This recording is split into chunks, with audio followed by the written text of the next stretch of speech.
समेत पूरे महाराष्ट्र में किसानों की भारत बंद का असर दिखाई देने लगा है। कामकाजी दिन होने के बावजूद ज्यादातर शहरों में सड़कों पर गाड़ियां गायब हैं। स्वाभिमानी शेतकरी संगठन के कार्यकर्ताओं ने बुल्ढाना के मलकापुर में ट्रैक पर उतरकर ट्रेन रोकने का काम किया। हालांकि कुछ ही देर बाद जीआरपी और स्थानीय पुलिस ने उन्हें ट्रैक से हटा दिया। किसानों के देशव्यापी बंद का महाविकास अघाड़ी सरकार में शामिल तीनों दल शिवसेना, कांग्रेस और अकांपा ने समर्थन किया है।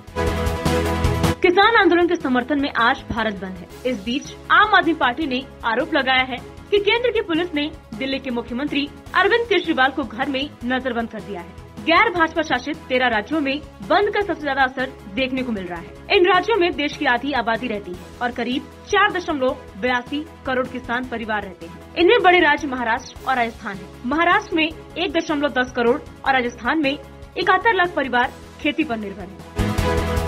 लगता है कि बिहार में अपराधियों के मन से पुलिस का डर बिल्कुल खत्म हो गया है। अगर ऐसा नहीं होता तो सत्ताधारी बीजेपी की विधायक को दोबारा रंगदारी के लिए धमकी नहीं मिलती। 15 दिन के अंदर दूसरी बार आई धमकी की कॉल ने पुलिस प्रशासन पर सवाल उठा दिया है। नरकटियागंज की बीजेपी विधायक रश्मि वर्मा को अपराधियों ने 15 दिन के दौरान दूसरी बार फोन कर धमकी दी है। फोन करने वाले अपराधी ने विधायक से 20 लाख रुपए की रंगदारी की मांग की है और नहीं देने पर अंजाम भुगतने की धमकी दी है। इस मामले में विधायक ने शिकारपुर थाने में शिकायत दर्ज कराई है। विधायक रश्मि वर्मा ने इसके बाद सोमवार की रात बेतिया एसपी से भी मिलकर शिकायत कराई।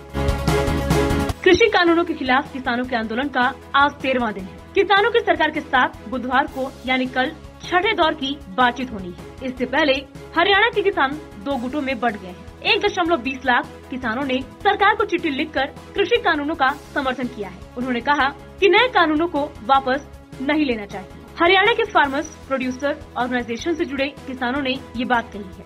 हालांकि उन्होंने किसानों के सुझाव के मुताबिक कानूनों में संशोधन करने की सिफारिश की है।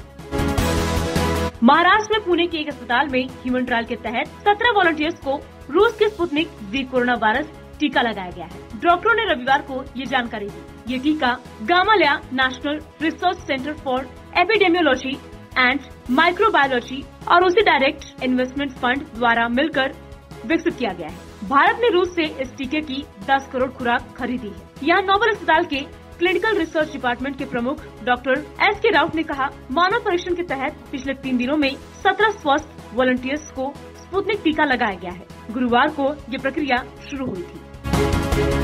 केंद्र सरकार के कृषि कानूनों के खिलाफ चल रहे किसान आंदोलन के बीच मोदी सरकार बार बार इन कानूनों पर अपने रुख का बचाव कर रही है। सरकार बार बार विपक्ष के विरोध पर सवाल भी खड़े कर रही है। मंगलवार को केंद्रीय मंत्री प्रकाश जावड़ेकर ने फिर वही बात दोहराई। उन्होंने कहा कि कांग्रेस ने अपने 2019 के मैनिफेस्टो में भी यही कानून लाने का वादा किया था। ऐसे में वो अब इसका विरोध कैसे कर रहे हैं? दिल्ली में प्रदर्शन कर रहे देश के किसानों ने 8 दिसंबर को भारत बंद बुलाया है। कांग्रेस ने इस भारत बंद का समर्थन किया है। एमपी में कांग्रेस किसानों के समर्थन में आज सभी जिला मुख्यालयों पर प्रदर्शन करेगी। कई जगहों पर प्रदेश कांग्रेस के बड़े नेता भी मौजूद रहेंगे। वहीं पूर्व सीएम दिग्विजय सिंह ने सुबह सुबह पीएम मोदी पर बड़ा वार किया है। दिग्विजय सिंह ने ट्वीट कर लिखा है कि मोदी जी अपनी जिद छोड़कर तीनों किसान विरोधी कानून वापस लीजिए। संसद की ज्वाइंट पार्लियामेंट्री कमेटी गठित कर किसान संगठनों से चर्चा करें और उनके हित में कानून बनाएं। दिग्विजय सिंह ने संघ प्रमुख पर वार करते हुए पूछा कि मोहन भागवत जी आप कहां हैं? आपका भारतीय किसान संघ कहां है? कृपया भारत बंद में सहयोग करें।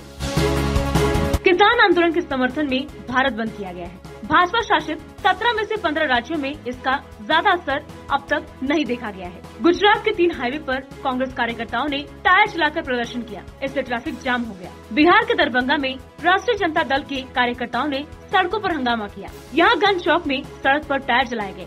आरजेडी किसानों के भारत बंद का समर्थन कर रही है। कर्नाटक में कांग्रेस नेताओं ने प्रदर्शन किया।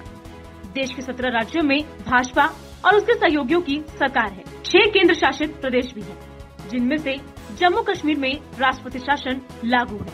इस तरह इन 23 राज्यों में देश की 50% आबादी रहती है। यहाँ 6.25 करोड़ किसान परिवार हैं। लखनऊ वाराणसी हाईवे पर बाइक सवार युवक हलीम को बेखौफ दबंगों ने मारी गोली। 2 बाइकों पर पीछे की तरफ से आए 4 दबंगों ने मारी गोली।